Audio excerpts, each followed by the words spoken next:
ఈ గీతాయజ్ఞ సందర్భంలో ప్రతిరోజు ఉదయం సాయంత్రం కూడా ఒక 2 నిమిషములు మనం నామస్మరణ చేస్తున్నాం. జీవితంలో చెప్పుకోదగిన సమయం అండి ఏది ఈ 2 నిమిషాలు. ఎన్ని సంవత్సరంలో గడిచిపోతున్నాయి కానీ అది లెక్కకు రాదండి.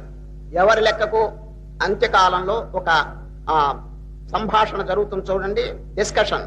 ఆ యమధర్మరాజు దగ్గర ఏమండి ఎంతకాలం మీరు దైవ చింతన చేసినారు, ప్రపంచంలో ఈ బాహ్యమైనటువంటి దృష్టిలో ఎంతకాలం గడిపినారు అనే ప్రశ్న వస్తుందండి అక్కడ యమధర్మరాజు దగ్గర.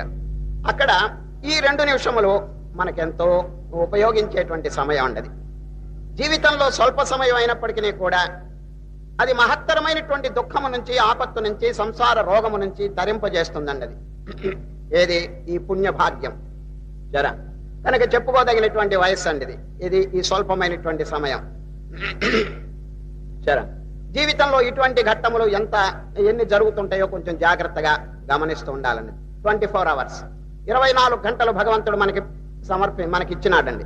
దీనిలో ఎంతకాలం మనం ఆ దైవమునకు అర్పణ చేస్తున్నాం, ఎంతకాలం ప్రపంచానికి వినియోగిస్తున్నాం, ఈ విషయం కొంచెం జాగ్రత్తగా గమనించాలండి. భగవద్గీత అక్షరం, ఫస్ట్ అక్షరం ఏమిటి చెప్పండి? ధ. ధ అనేటువంటి అక్షరం కదా, లాస్ట్ అక్షరం చూడండి. భగవద్గీత అంతా పూర్తయిన తర్వాత చివరి అక్షరం ఏమిటి చెప్పండి? యత్ర యోగేశ్వర కృష్ణో యత్ర పార్థో ధనుర్ధర తత్ర శ్రీర్విజయో భూతిర్ధ్రువానేతిర్మతిర్మమ. మా ఆ మాతో పూర్తయిపోయింది, ధాతో ప్రారంభమైందండి. భగవద్గీత అంతా ఈ 2 అక్షరాల మధ్యలో ఉంది. ఏమిటి దాని అర్థం? ధ మా. ఈ పాలీ భాషలో ధమ్మ, ధమ్మ అంటే ధర్మం. చూడండి, ధర్మపదం ధమ్మపదం అంటారు చూడండి. కనుక ధకారం మకారం ఈ రెండింటి మధ్యలో భగవద్గీత అంతా ఉన్నదంటే భగవద్గీత యొక్క ఆశయం ధర్మాచరణ. ఊరికే గీతాపారాయణం చేసుకుంటూ అధర్మం కనుక చేస్తుంటే it has no value at all. చాలా చోట్ల అదే జరుగుతున్నది. ధర్మక్షేత్రే కురుక్షేత్రే అని చెప్పి గీతాపారాయణ శుద్ధంగా విభూతి పెట్టుకుంటారు, జపమాల వేస్తారు, బాగా పారాయణం చేసుకుంటారు. బయటకు వచ్చి ఏం చేస్తారు తెలిసిన? వాడిని కొట్టడం, వీడిని తిట్టడం, వాడి మీద అసూయ, వీడి మీద ద్వేషం. ఈ విధంగా ఉంటే భగవంతుడు సంతోషిస్తాడో చెప్పండి?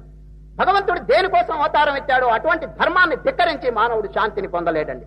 మానవుడు శాంతిని పొందాలంటే ధర్మాచరణ, అదే భగవంతునికి చాలా ప్రీతి అనే ఉద్దేశంతో ఆ ధర్మ అనేటువంటి పదం మొట్టమొదట్లో ప్రయోగించారండి. ఏమండి ఎంత చక్కని పదం అండి, ధర్మక్షేత్రే.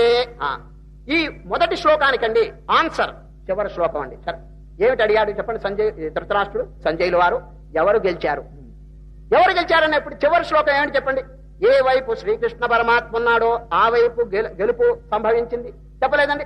ఎత్ర యోగేశ్వర కృష్ణో ఎత్ర పార్థో ధనుర్ధర తత్ర శ్రీర్ విజయ. అది ఆ వైపు విజయం. ఫస్ట్ క్వశ్చన్ ఎవరు గెలిచారు, లాస్ట్ క్వశ్చన్ ఇదిగో ఫలానా వాళ్ళు గెలిచారు. ఎవరు గెలిచారు? ఏ వైపు శ్రీకృష్ణుడు ఉన్నాడో ఆ వైపు గెలిచింది.